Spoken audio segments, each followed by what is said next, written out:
2:33 in the afternoon. We're talking about Avatar: The Last Bender. Now, we talked about this last week, the trailer that they dropped, and we're all so excited about it. And because of this, trailer drop, the campaign or the promotional efforts have begun for the show as well. And recently, Kyo-Wen-Seo, who plays Katara, and Ian Ousley, who plays Sokka, they had an interview with Entertainment Weekly. And so they were asked about what were one of the... Or they mentioned one of the major differences between the live action and the animated versions of Atla. And they mentioned that it was Sokka's sexist nature, which will not be a part of this live action. And this was a major character arc for him because he learns how to not be sexist during the course of the show. And so during the interview, it was Kyo-Wen-Seo who actually brought it up, and she mentioned that they felt like there were moments in the original show that were iffy with Sokka, and Ian Ousley agreed to it. Now, the thing is, fans have actually dedicated Reddit threads to Sokka's sexism, discussing how this actually is something that is very crucial to the story, and particularly to the character growth of Sokka. Because as we all know, and if you guys watched Avatar, you guys will know that that Sokka, he was a ladies' man. Even if it was a children's quote unquote children's show, Sokka was really known as that guy who was he was pretty much looking for love interests in practically every nation in the world of the Avatar. So for them to be able to, or for them to take it out, to make it more woke, I guess.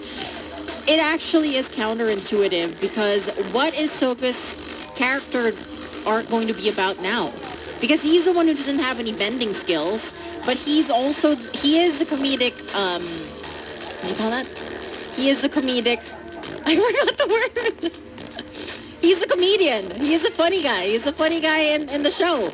And so people on Reddit and also on Twitter or X have mentioned Sokka's misogyny early on not only led to extraordinary character growth, but also made every subsequent female fighter seem even more impressive by contending in a world where sexism is so prevalent. And another one also mentions that removing this particular pain point misses the point of his character arc, that Suki helped him see why he was so wrong and humbled him, and he was willing to swallow his pride and learn from her. So at least we're seeing now something that could be a troublesome, or a lack thereof, for conflict, for tension in Avatar: The Last Airbender. So we'll see how this eventually plays out, because once again, this was just said in an interview, but we don't really know what is going to be going on in this live action.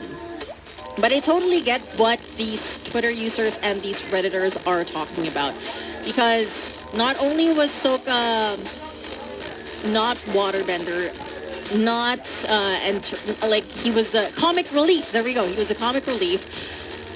But it was him learning how to be more impressed and respectful of women that he would crush on the show, that had a deeper impact on the character that he was on Atlas. So we'll see how this one turns out when the show comes out, actually, Feb 22. So 2:37, that's what we got for your Cuz We Can. What do you guys think? Sokka's lack of sexism, you think that will affect the show? I feel like it might. It could.